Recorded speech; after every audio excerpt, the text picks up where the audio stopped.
Hi everyone, and welcome back to my channel. My name is Caitlin, the owner of Woven Flora. This is the second video in the series where I teach you how to crochet. In our first video, we learned how to make a slip stitch and put it onto our crochet hook with two different methods, both of which are a totally acceptable way to get a slip knot on your hook. In this video, I'm going to be going over the way that I find easiest to hold your crochet hook and your yarn as you're crocheting, with a little bit of reasoning and technique thrown in there. This is probably the part where most people get stuck with crochet, or at least when they're first learning. So this is a video that if you are feeling a little bit stuck, you're totally just like everybody else. It does take some time to get the looping technique down.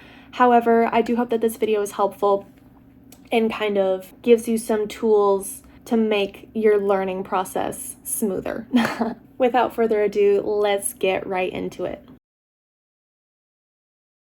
Okay, so by now you should be comfortable getting a slip knot onto your crochet hook, and now it's time to pick up the yarn to begin crocheting. I am right-handed, so my right hand will be holding the hook. If you're left-handed, everything should be basically in reverse, but a lot of people crochet right-handed even if they're left-handed, so it's really up to you and what you prefer to do. So my hook will be in my right hand, and my yarn will be guided through my left hand. So there's two parts that I like to explain to the grip of holding and guiding my yarn. There's the anchor and the guide. So the way I like to do it, I take my thumb and my ring finger to create my anchor, which I will grab onto the tail of the yarn. And as I do more stitches and more crochet, I will move this anchor up closer to my hook, and I'll be holding on to the work I've already done. And the guide will be my two other fingers, and I'll basically just start by making a scissors kind of grip around the working yarn, which is the yarn attached to your skein or your ball. Let's put that all together. So my right hand is holding on my hook. My left hand has my anchor with my thumb and ring finger. I'm going to grab onto the tail pretty close to the hook, not smushing the stitch that's on my hook currently, but just below it. And then my two fingers, my pointer finger and my middle finger, are going to guide the yarn through. And what's going to happen as I crochet is this is going to get pulled through here, and the goal is to have a pretty even tension so all your stitches are approximately the same size.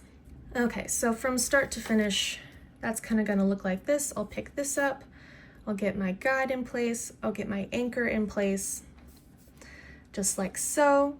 And from here, I am ready to begin chaining. And that will be in the next video. So once you're comfortable with this, this is kind of your baseline to always come back to.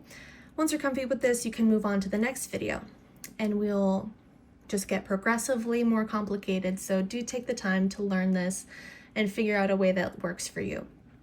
That basically sums up the video. So like I said, take some time to get comfortable with whatever hand position works for you. There are bunches and bunches of other tutorials that may or may not explain it a little better than I did, but I super encourage you to go check those out, and definitely don't get stuck on this because this is just the beginning. Once you get this down, it starts to get really fun, I promise.